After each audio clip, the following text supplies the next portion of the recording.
Commander Shepard has been recovered. The Lazarus Project will proceed as planned.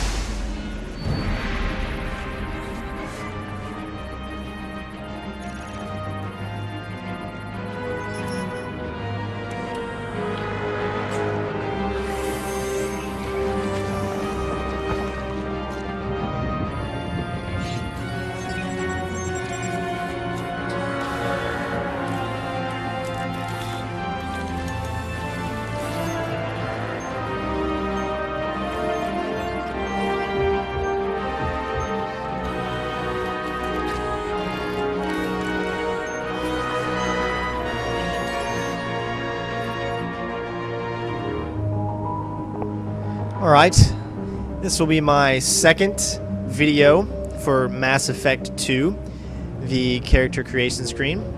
This is my imported character from Mass Effect 1, although I am not sure I want to keep this character for Mass Effect 2. I want to check out the custom appearance and see how if anything's changed and how it is.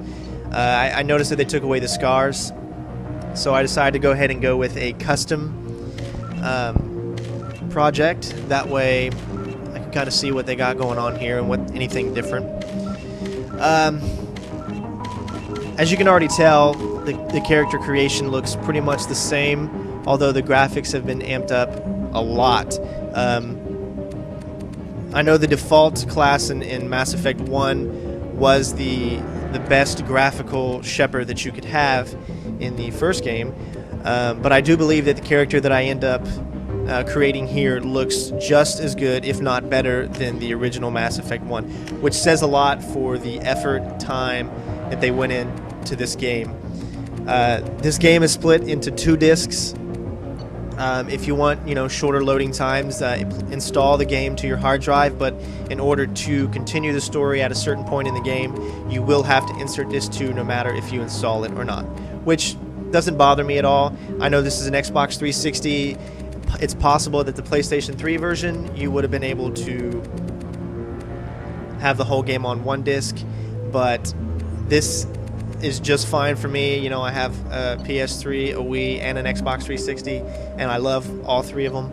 And I personally end up playing my Xbox more just because of Xbox Live and the features that they have on there. There are a few games that I do enjoy playing on PlayStation 3.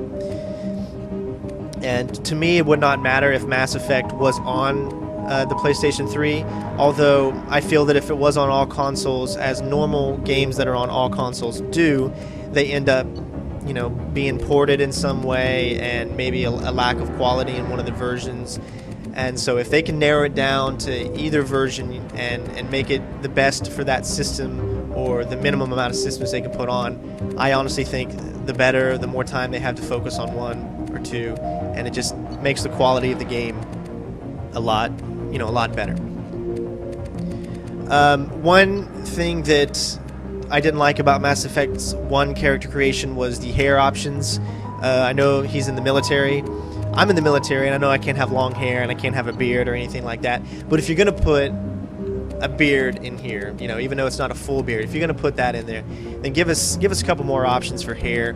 Although the options in Mass Effect 2 are just around the same as Mass Effect 1, they do have one that stands out, which is the one that I choose that I think really shows at least what I think would be more to my style. So I'm really happy I got to choose that and got to feel happy about that instead of having the hair that I had in the first one, which I didn't really like anyways. But now if you look at the bottom of the screen on the left hand side, there's a code down there. I've noticed no one's really talked about this, but it's obvious that this code has been put in there so the people that like to create faces and Shepards and to put for celebrities, I think that's a great thing, instead of having to go through a long list that you would normally see on the forums that says each number.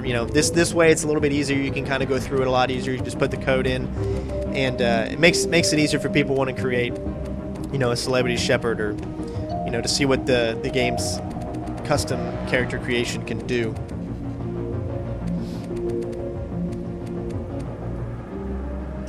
Mass Effect 2 is made by BioWare, which is the developer, which they were the developer of Knights of the Old Republic. They were developer of Jade Empire, as well as Dragon Age Origins, which is a very good game. They are mainly an RPG developer, which I like RPGs a lot, and especially since they have the action in here. This is a real-time action, although you can pause the game just like in Mass Effect 1 if you want to use that tactical approach. This is the hairstyle I like the most right here. As far as the beards go, you know, pretty much the same thing as before. I want a beard, but I want something that's kind of in the background that doesn't stick out too much, but you can still see, and it kind of feels to me, okay, you know, he's been in suspension, you know, for, you know, so many years, whatever the story is, so it kind of adds to that effect a little bit. You know, he's not going to come right out of the gate clean shaven and looking like, you know, $1 million. So try to make that as much as I could as possible. I like the way the hair looks a little bit better too. It doesn't look as pixelated as it did in Mass Effect 1, which is a really good thing, because there is, from what I've seen, some great cinematic moments in this game, and it's going to be really exciting to really find out how this turns into place. So I think this character looks really good right here. This is going to be my character.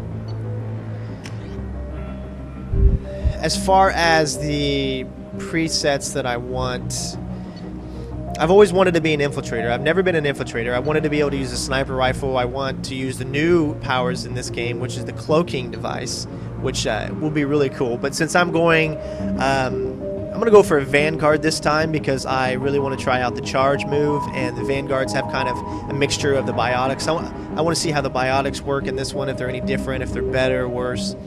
And I still have options for weapons as well. My next playthrough I'll most likely end up being an infiltrator. So thank you for watching part 2, and we will move on to part 3